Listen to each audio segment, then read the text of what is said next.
오늘 베드로후서 같이 말씀 통해서 하나님을 만납시다.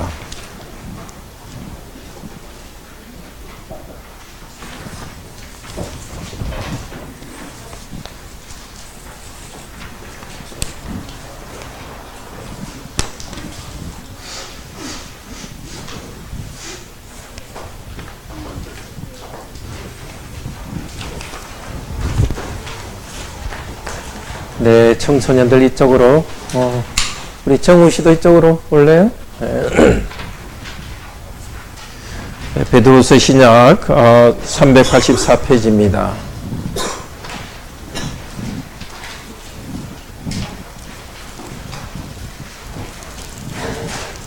우선 교재에 있는 대로 베드로후서의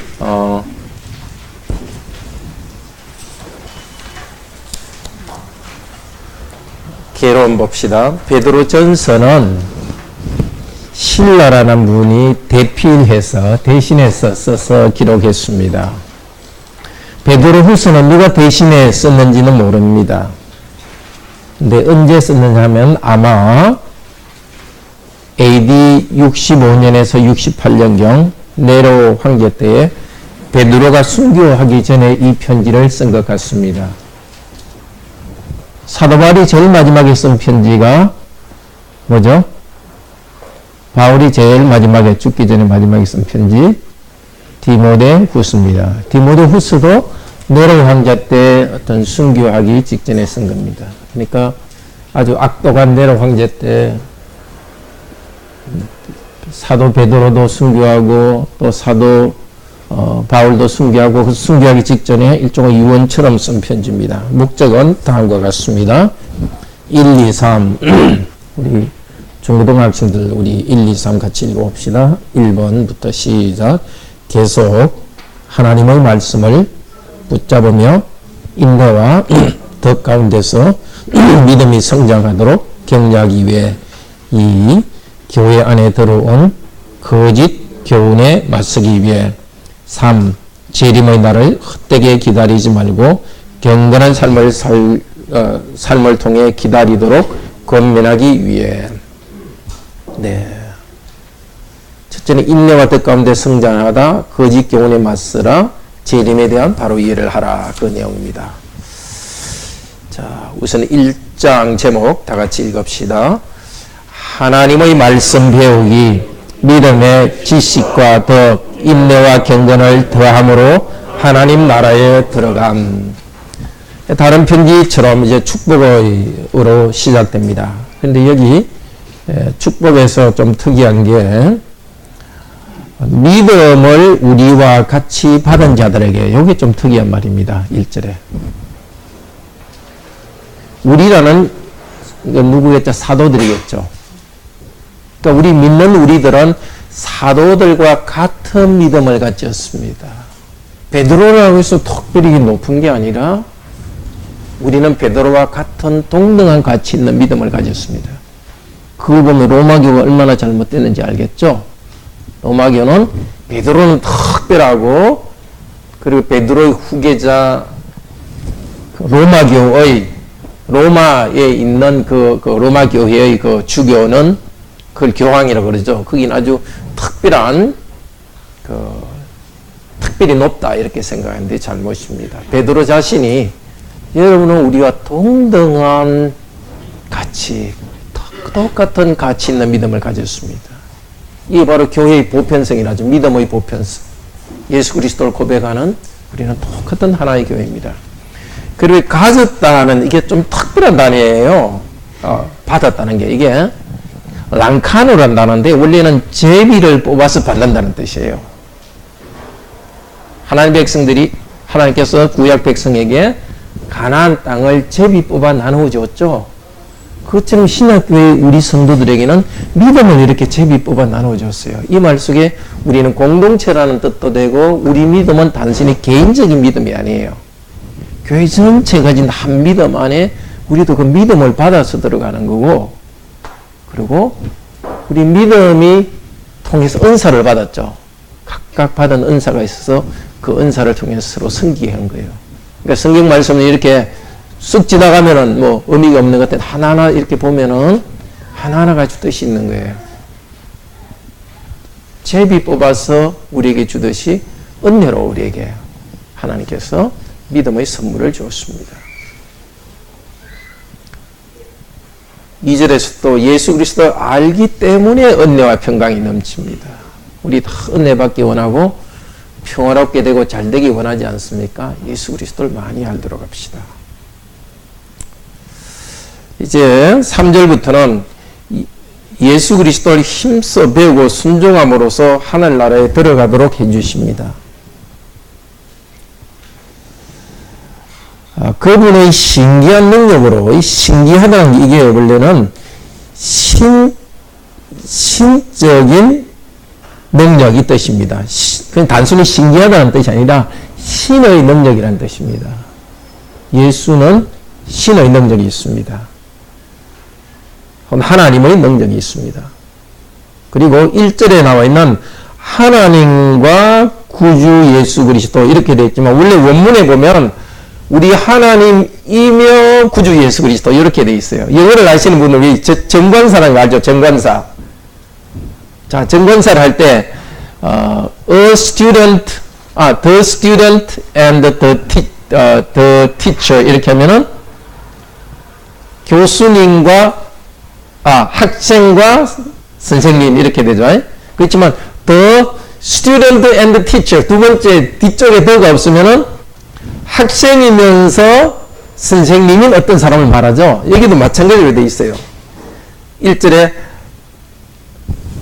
the 하나님 and 구주 예수 그리스도 이렇게 된 거예요. 그러니까 하나님이면서 구주인 예수 그리스도 이렇게 되어 있어요. 그러니까 앞쪽에서 이미 예수님은 하나님이라는 걸 강조했는데 여기 3절에서도 예수님은 신이시다. 이게 원래 성경에서는 신이란 말과 하나님 말이 다르지 않거든요. 같은 말이고 영어에서도 왜 대문자라 God 하면은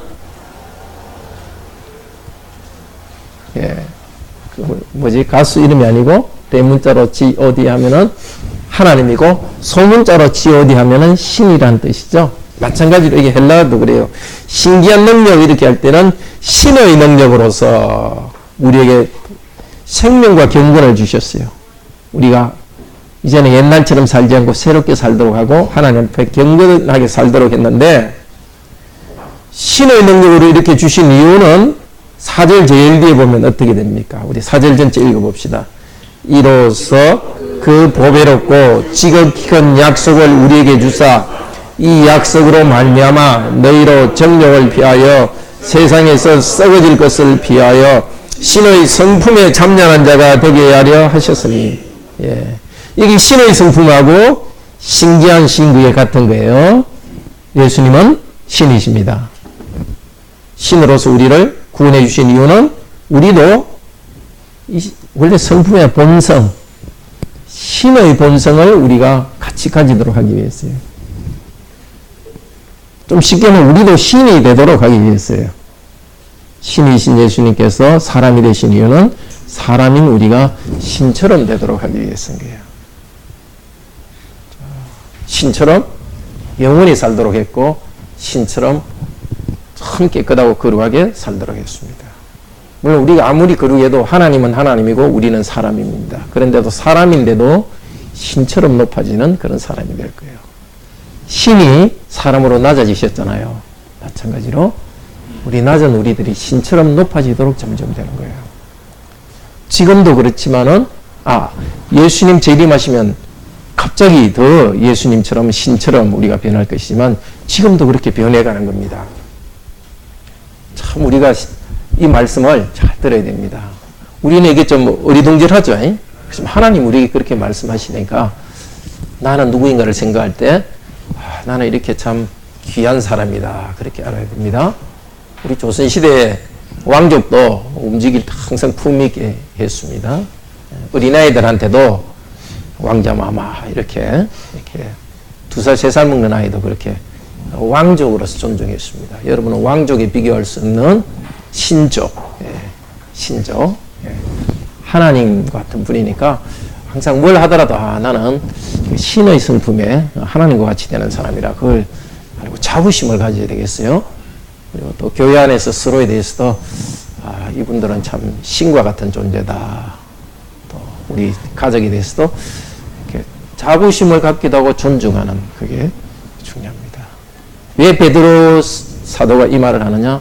그때 너무 핍박이 심할 때였고 또 세상 유혹이 너무너무 많을 때였어. 음행과 그게 많을 때인데 그들에게 다시 당신은 누구인가, 여러분은 누구인가를 가르쳐서 올바로 살게 합니다. 자, 신이 될 사람들이니까 어떻게 살아야 되는 거예요? 육지름은 힘써. 신이 되도록 했으니까 우리도 힘써. 어떻게 해야 되느냐? 믿음만 갖는 게 아니라 덕이 있어요, 덕. 이 덕이란 말은 아레테인데요, 아레테. 어느 음식점에 아레테라는 데가 있더라고요. 이 아레테, 또 라틴어로 위르라는데 이거는 두 가지 뜻이 있어요. 힘과 능력이라는 뜻도 있고 덕성이라는 뜻도 있어요. 아주 놀라운 능력으로 놀라운 일을 했는데 그것이 다른 사람이 보기에 정말 칭찬할 만한 고귀한 일을 했다는 뜻이에요. 하나님께서 우리를 부르실 때도 어떻게 불렀어요?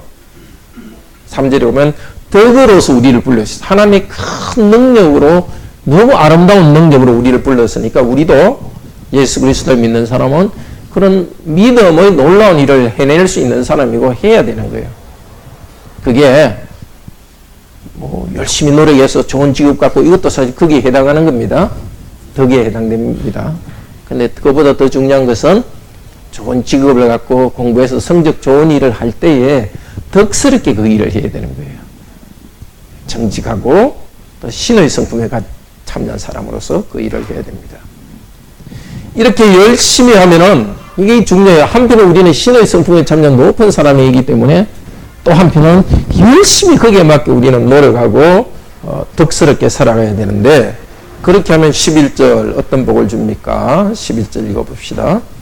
이같이 하면 우리 곧 구주 예수 그리스도의 영원한 나라에 들어감을 넉넉히 너희에게 주시리라.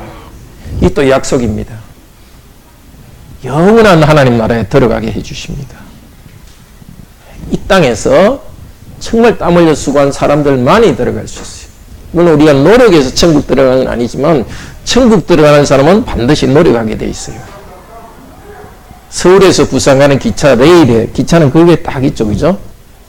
일단 기차를 갖다 그 레일 위에 얹어 놓아야 되잖아요. 근데 기차가 안 가면 거기 부산까지 안 가는 거예요.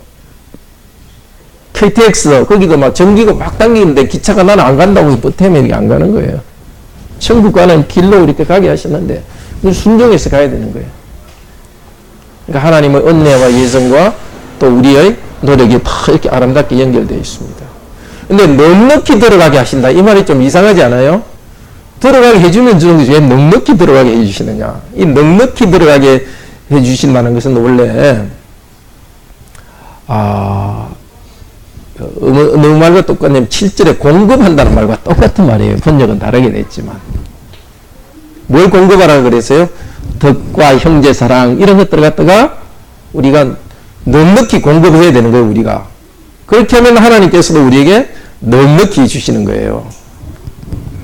그러니까 천국 들어가는 게 그냥 가만히 있고 팔짱 끼고 들어가는 것이 아니라 우리로서는 형제사랑과 인내와 땀을 일하는 이걸 갖다가 넉넉히 공급하고 그런 우리들에게 하나님께서 넉넉히 공급해가지고 천국 가게 해주는 거예요. 천국 가는 사람은 가만히 있어 천국 가는 게 아니라 하나님이 우리 안에 일하셔가지고 우리도 이 땅에서 정말 땀 흘려 일하면서 서로 사랑하고 이런 걸 통해서 넉넉히 이런 연매를 맺으면서 천국에 들어가는 거예요. 많은 사람들이 예수님은 천당 간다 이걸 잘못 이해해요. 그럼 대충 살다가 천당으로 쏙 들어간다 이렇게 생각하는 거예요.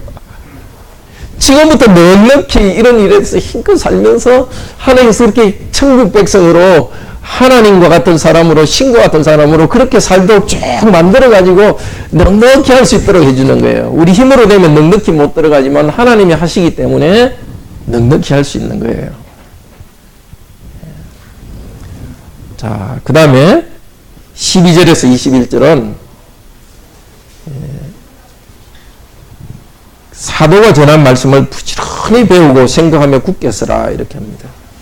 이 성경을 읽을 때는 같은 말을 반복해서 보면은 잘 이해가 돼요. 12절에 보면 생각하게 한다. 혹시 연필 있는 분은 거기 한번 줄 쳐보세요. 생각하게 한다. 또 13절에 보도 일깨워 생각하게 한다. 또 어디에 있어요? 생각하게 한다는 말이? 15절이요. 이거 뭐랬어요? 예.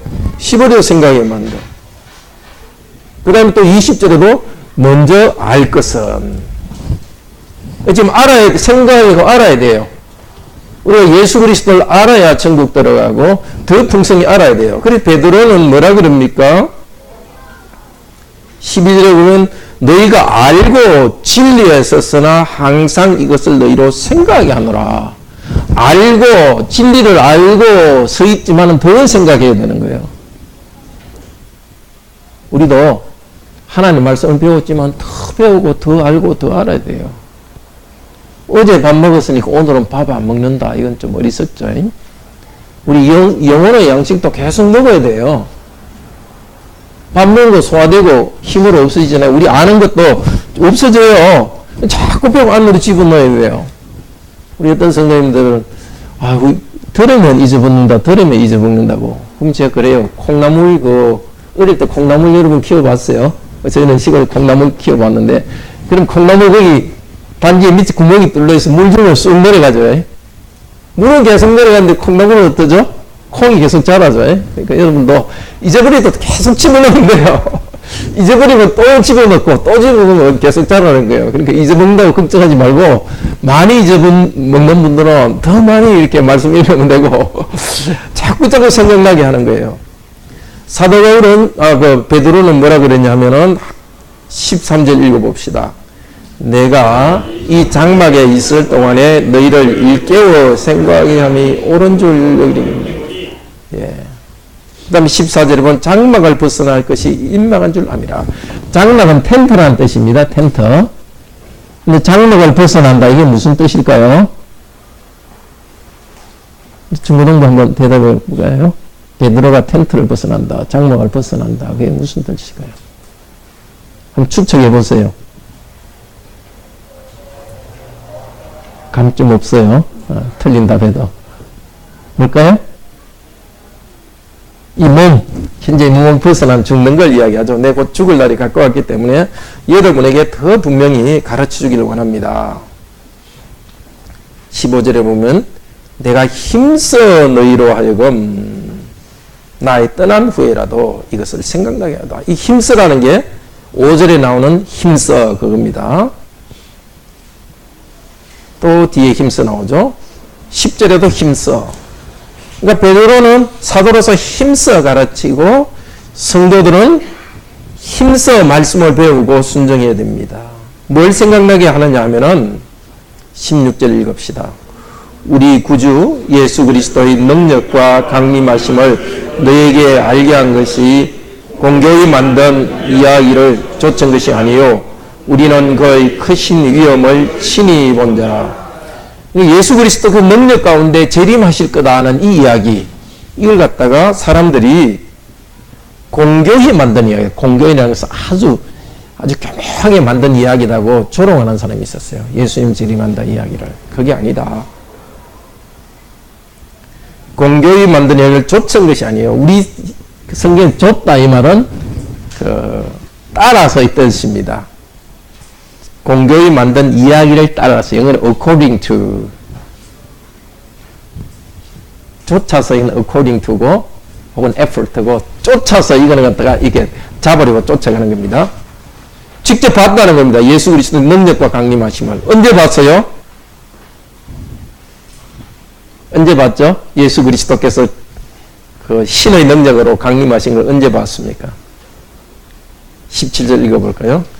지극히 큰 영광 중에서 이러한 소리가 그에게 나기를 이는 내 사랑하는 아들이요 내 기뻐하는 자라 하실 때에 저가 하나님 아버지께 존귀와 영광을 받으셨나니라.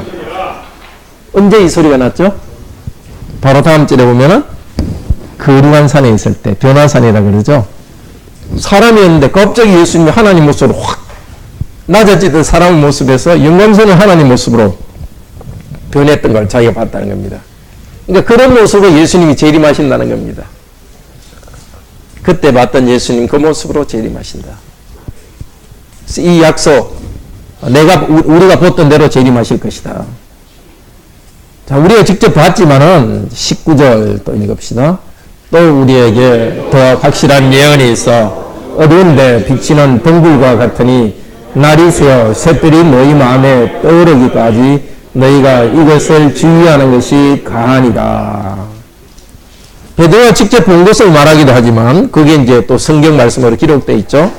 베드로가 봤다 하는 것보다 더 또 예수님이 다시 오신다는 것에 대한 예언은 더 확실한 예언, 이것이 성경 말씀입니다. 성경 말씀을 계속 주의하면은 샛별이 마음속에 떠올라요. 무슨 말일까요? 하나님 말씀을 계속 배우면은 이게 이제 하나님을 만난다는 겁니다. 자, 우리가 이렇게 성경 말씀 배우는 이유도 지식을 쌓기 위해서가 아니죠. 성경 잘 해갖고 뭐 성경 시험 1등하고 뭐 그렇게 하기 위해서가 아니고 지식을 자꾸 쌓을 때 어떤 일이 일어나죠? 샛별이 우리 마음에 떠올라요. 여러분들 샛별이 떠오르는 거 다 경험하셨을 거예요. 말씀 쭉 읽는데 혹은 예배 드릴 때 정말 하나님 나한테 다가와서 가까이 오시는 거 경험했을 겁니다. 혹시 아직도 나는 하나님을 잘 못 만났다, 예수님 누군지 잘 모르겠다 하는 분들은 부지런히 말씀을 배우십시오. 샛별이 여러분 마음에 떠오르기까지 주의하십시오. 계속 주목해서 말씀을 배우십시오. 그리고 그 샛별이 마음에 떠오른 그분께서는 정말 예수님께서 다시 눈으로 보이게 샛별처럼 우리에게 다가올 것입니다. 이 약속의 말씀을 베드로 사도는 다시 우리에게 생각나게 해주십니다. 우리가 힘껏 순종하며 살아갈 때 약속의 말씀대로 예수님께서 재림하시고 우리가 영원한 나라에 들어가게 해주실 것입니다. 그런데 문제는 이단들이 생깁니다. 2장에 뭐라고 시작합니까? 그러나 2장 제목 읽어봅시다. 믿음을 물질, 쾌락, 정욕 등의 탐욕의 수단으로 삼는 자들에게 임하는 하나님의 심판. 자, 2절에 그러나 민간 이거는 그냥 뭐 대한민국 민간의 이런 뜻이 아니라 백성 가운데 이 뜻입니다. 거기 하나 써놓으십시오. 하나님의 백성 가운데 이런 뜻입니다. 그냥 민간이 아니라 하나님 백성 가운데 거짓 선지자들이 일어났으니, 거짓 선지자는 자기가 스스로 나는 거짓 선지자입니다 이렇게 말 안 합니다. 참 선지자인 것처럼 말합니다. 이미 사도들이 있을 때에 교회 안에서 거짓을 가르치는 사람들이 일어났고 그때부터 계속 교회 안에서 이단들이 생겨났습니다. 1절에 보면 멸망케 할 이단을 가만히 끌어들였어요. 가만히 끌어들입니다. 언뜻 보면 바른 거 가르치는데 자세히 들어보면 엉뚱하게 얘기하는 거예요. 그래서 말씀을 잘 배워야 돼요. 우리 성도님들이 뭐 신앙서적 이렇게 해서 아무거나 읽어서는 안 되고 교회에 좀 지도를 받아서 읽어야 돼요. 또 뭐 TV나 이런 데 나오는 라디오 나는 거 아무거나 이 말씀 듣기보다도 잘 좀 분별해서 들어야 됩니다. 꼭 이단이 아니더라도 이단적인 가르침이 조금씩 들어와서 점점점 그게 커집니다. 살아계신 주님을 부인하는 자들입니다. 스스로 멸망한 자들입니다. 자, 2절에 보면 진리의 도가 회방을 받을 것이요. 회방은 비방입니다. 도라는 것은 가르침입니다. 바른 가르침을 비방해요. 이단의 특징이 자기들이 더 잘못됐는데 기존 교회가 잘못됐다면서 막 비판하면서 그 사람들의 마음을 끌어들여요. 그렇지만 자기들은 더 나빠요. 자, 3절 읽어봅시다. 저희가 탐심을 인하여 지은 말을 가지고 너희로 일을 삼으니 저희 심판은 옛적부터 지체하지 아니하며 저희 멸망은 자지 아니하느니라. 지은 말을 만들어요. 이단들은. 또 이단이 아니라도 탐심에 빠지면 말을 지어내요. 그러니까 이단 잘못 거짓을 말하는 사람은 머리가 나빠서가 아니라 어쩌면 머리가 좋아서 그래요. 탐욕을 채우려고 어떻게 해요? 너희로 일을 삼으면, 이는 이익입니다. 그러니까 사람들 끌어들여서 돈을 빼내기 위해 가지고 이야기를 만들어내는 거예요. 또 어떤 탐심? 다른 사람을 지배하는 지배욕. 그걸 끌어 가지고 이상하게 지어내 가지고 요즘 뭐 이상한 이단들은 자기가 그 뭐 성령님이다 이렇게 하고 끝까지 나아가는 거예요. 그런데 일단 거기에 빠져들기 시작하면은 그냥 그렇게 말해도 쭉쭉 따라가는 거예요. 왜냐면 탐심을 가지고 유혹을 하고 거기에 끌려가는 사람도 탐심 때문에 끌려가요. 그거 잘 아셔야 돼요. 이단에 빠진 사람들 책임이 커요. 하나님 말씀을 잘 배우면 그렇게 안 끌려가요. 그냥 뭐 그 이단에 가면 뭐 갑자기 돈 벌게 해준다는 그 탐심에 빠지는 거죠. 또 아니면 이단에 속한 사람은 잘해준다고요. 막 친절하게 해주니까. 자기 노력도 안 하고 친절하게 해주니까 좋으니까 그 욕심에 이익 얻으려는 욕심에 이단에 빠져드는 거예요. 이단 만드는 사람도 그렇고 이단에 빠지가는 사람도 그렇고 탐심 때문에 자기 죄 때문에 그렇게 빠지는 거예요. 3절에 뭐라 그럽니까? 멸망은 자지 아니하느니라. 하나님께서 이미 그들을 멸망시키고 멸망시킨다는 것입니다. 하나님께서 악한 자들을 심판하셨습니다. 그 심판하신 게 4절에 보면은 범죄한 천사들을 심판하셨어요. 4절에 보면. 5절에 보면 노아의 때에 홍수로 심판하셨어요.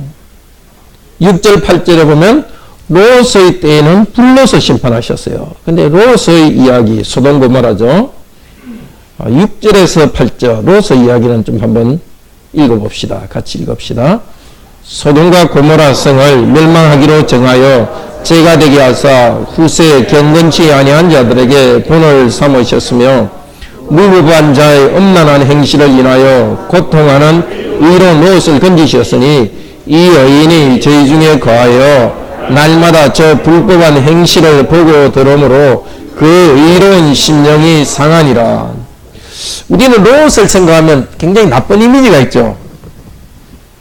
예? 그 아브라함보다 욕심이 많아가지고 소돔 고모라 그쪽에 갔고 결국 거기 음란의 도시에 들어가가지고 나중에 멸망할 때 피해 나왔지만 자기 딸들이 씨를 갖다가 자기 아버지한테 받아가지고 자손을 번성하게 했으니까 아주 참 안 좋게 보는데 부족함이 있었지만 여기 7절 뭐라 그러죠? 의로운 롯이다. 이렇게 의로운 롯.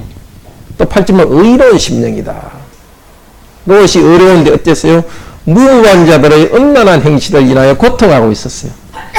물론 거기가 롯이 잘못되어 있었지만 롯은 그 아무렇게나 자기 멋대로 하는 사람들이 음행하는 그 동성애가 가져간 외국에서 남자 들어오니까만 남자가 동성애 하려고 끌어내라는 그런 사람들 가운데 있으면 많이 고통을 당했고 의로운 심령이 상했다 그래. 행동 때문에 힘들 뿐만 의로운 심령이 상했어요. 저 불법한 행실을 보고 들으므로 의로운 심령이 상한 거예요. 아브라함처럼 이렇게 참여한 믿음이 큰 사람은 나가서 싸워서 이렇게 세상을 변화시키는 일을 합니다. 근데 믿음이 좀 부족한 이 롯과 같은 사람은 그렇게는 못하고 참고 나가는 것만 해도 하나님 의롭다 하는 거예요. 그러니까 롯을 여러분 비난하지 마십시오. 여러분이 그 롯과 같은 데 살았으면 더 문제가 많았을 수 있어요. 세상이 너무 아껴지면은 그리스도인이 할 수 있는 일이라고는 이 정도밖에 없어요. 어쨌든 자기 가족이라도 사실 롯은 그것도 못했죠. 자기 가족도 간절히 아내와 딸들 사위 다 잃어버렸죠. 아내와 사위도 잃어버렸죠. 그러니까 우리가 할 수 있는 가족들 잘 지키고 그 악에 물들지 않도록 하는 거예요. 근데 그 가운데 의로운 심령이 계속 상하는 걸 하나님께서 귀하게 봐주시는 거예요. 많이 일하지 못하더라도 악한 데 빠지지 않기 위해서 이렇게 싸우고 있고 그 악한 걸 보면서 정말 속상하며 살아가는 그것도 하나님께 귀하게 보여주시는 거예요. 근데 우리나라나 세계도 이렇게 나가면 정말 우리가 할 일이 별로 없어질 정도로 이렇게 악하게 갈 수도 있습니다. 그런 때가 오지 않도록 하기 위해서 우리가 정말 힘껏 거룩하게 살고 세상에도 좋은 영향을 주어야 되겠습니다. 자, 12절부터 끝까지는 본성적으로 희생도 없이 멸망한 사람들의 특징을 이야기합니다. 12절에 보면은 그 이단들, 이성 없는 이단들과 악한 사람들은 12절 읽어봅시다. 그러나 이 사람들은 본래 잡혀 죽기 위하여 난 이성 없는 짐승 같아서 그 알지 못한 것을 해방하고 멸망 가운데 멸망을 당하며 또 짐승같이 산다는 거예요. 쾌락과 즐거움을 위해서 사는 사람들이에요. 이 사람도 어떤 사람이냐 하면은 18절 읽어봅시다. 저희가 허탄한 자랑의 말을 토하여 미혹한 데 행하는 사람들에게서 겨우 피한 자들을 엄란하고서 육체의 정욕 중에서 유혹하며. 자, 이렇게 악한 가운데 살던 사람들 중에 예수 그리스도를 믿고 겨우 유혹으로 또 피한 그런 예수 믿는 사람들한테 와가지고 교인들을 유혹해가지고 다시 엄란으로 육체의 정욕 가운데 빠뜨리는 사람들. 아주 악독하고 악질적인, 겉으로는 아주 부드럽게 이야기하지만은 성도들 악에 빠뜨리고 자기의 이익을 챙기는 사람들. 그 이미 지금 베드로 사도가 예언한 거예요. 그러니까 우리도 항상 분별력을 가지고 조심해야 되겠습니다. 이 3장에는 제목 읽어봅시다.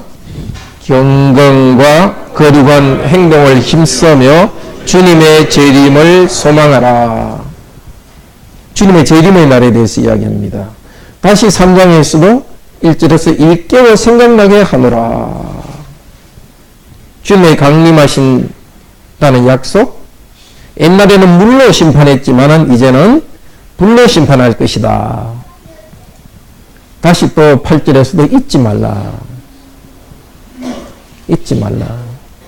왜 잊지 말라 하느냐? 우리 5절을 한번 읽어봅시다. 이는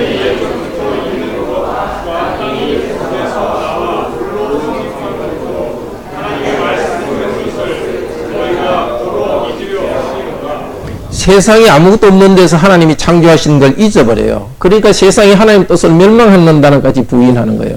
그러니까 하나님이 그 진화론을 믿는 것은 예수님 재림을 부인하는 거예요.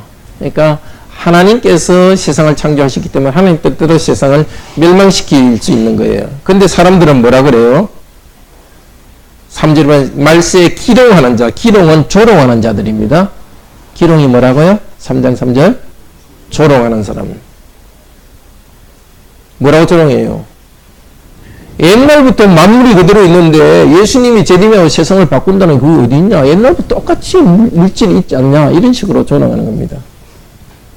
그렇지만은 8절에 보면 주님의 약속은 하루가 천년 같고 천년이 하루 같다. 우리 생각에 늦는 것 같지만 주님의 재림은 반드시 옵니다. 왜 빨리 예수님께 재림 안 오시느냐? 우리 9절 읽어봅시다. 주의 약속은 어떤 이들의 더디다고 생각하는 같이 더딘 것이 아니라 오직 너희를 대하여 오래 참으사 아무도 멸망치 않고 다 회개에 이르기를 원하시느니라.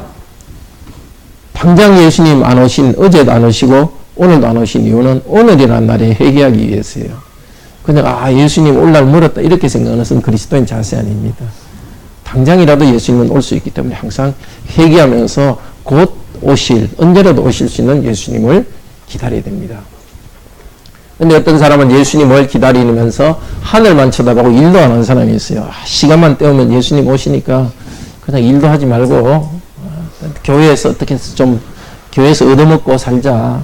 그리고 뭐 심지어 일한다는 그걸 또 꼬여가지고 곧 예수님 재림한다니까 돈 다 재산 다 팔아라 그러고 이혼하게 하고 그렇게 해요.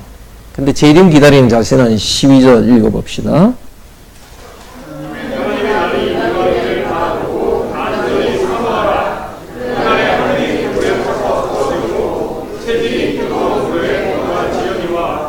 예, 간절히 사모하는데 어떻게 사모해야 되느냐? 11절 읽어봅시다.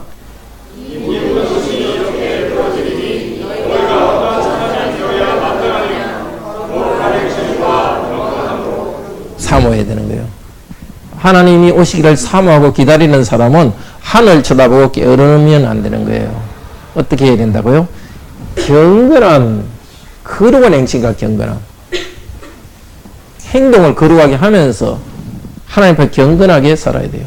그 루트는 내일 예수님이 온다 해도 나는 오늘 한 그루 나무 심겠다. 예수님 기다리는 사람은 오늘 나무를 심고 결혼하고 데이트도 하고 애기도 놓고 이렇게 일하면서 살아가는. 지금 하나님의 성품에 참여한 사람은 시간 때우며 살아가는 게 아니라 나중에 더 좋은 나라에 들어가기 위해서 지금 이 땅에서 거룩한 가운데 살아가야 됩니다. 비슷한 말이 또 13, 14절 같이 읽읍시다. 우리는 그의 약속대로 의에 거하는 바 새하늘과 새 땅을 바라보도다.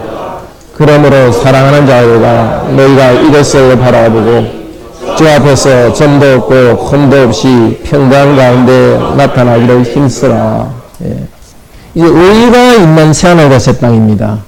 거기는 그냥 공중에 붕붕 떠다니는 그런 동화에 나오는 그런 색이 아니에요. 땅이에요. 땅에 발을 딛고 살 거예요. 의로운 땅에 사는 거예요. 지금 이런 땅이 변화될 것이니까 지금 우리가 발을 딛고 살면서 어떻게 해요? 점도 없고 흠도 없이 의롭게 살아가야 되는 거예요. 주님이 나타나서 의롭게 되도록 지금 말씀의 순종으로 의롭게 살아가야 됩니다. 자, 그렇게 살아가기 바랍니다. 그리고 여기 성경, 바울이 쓴 편지는 어려운 것도 있는데 성경의 해석에 대한 이야기를 합니다. 15절 읽어봅시다.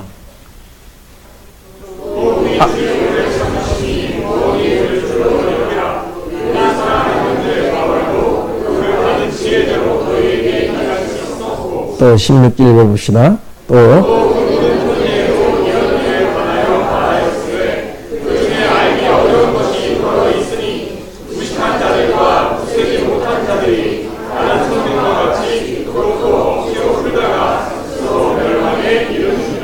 이반의 진행적인 거예요. 성경은 자기 마음대로 풀어요. 성경의 어려운 것들은 기도하면서 뜻을 자꾸 생각해야 되고 또 이미 잘 알고 있는 교회의 선생들이나 앞서간 칼빈이나 어거스틴이나 이런 분들로부터 배워야 되는데 이반은 그 옛날 교회 역사도 무시하고 다른 선생이나 신학자도 무시하고 자기 마음대로 해석해요. 그러다 스스로 멸망에 빠지는 겁니다. 우선은 돈을 벌지 모르면 스스로 멸망에 빠집니다.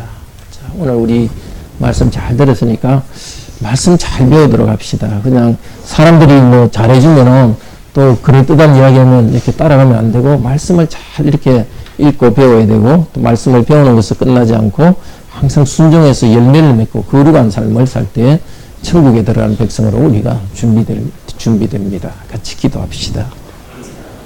주님 감사합니다. 지금 우리가 이 땅에서는 여러 어려운 가운데 살고 있지만은 그러나 이미 예수 그리스도 안에서 새 생명 누리게 하셔서 감사합니다. 우리 예수님께서 다시 재림하시고 새하늘과 새 땅 이룰 때 그때는 우리가 더 신과 같이 하나님과 같이 더 변할 것입니다. 그렇기 때문에 이 땅 살아갈 때도 그날을 생각하면서 거룩하게 믿음에서 또 거룩한 실천에서 성장하게 하소서. 주 예수 그리스도 이름으로 기도드립니다. 아멘. 네, 함께 예배 준비하겠습니다.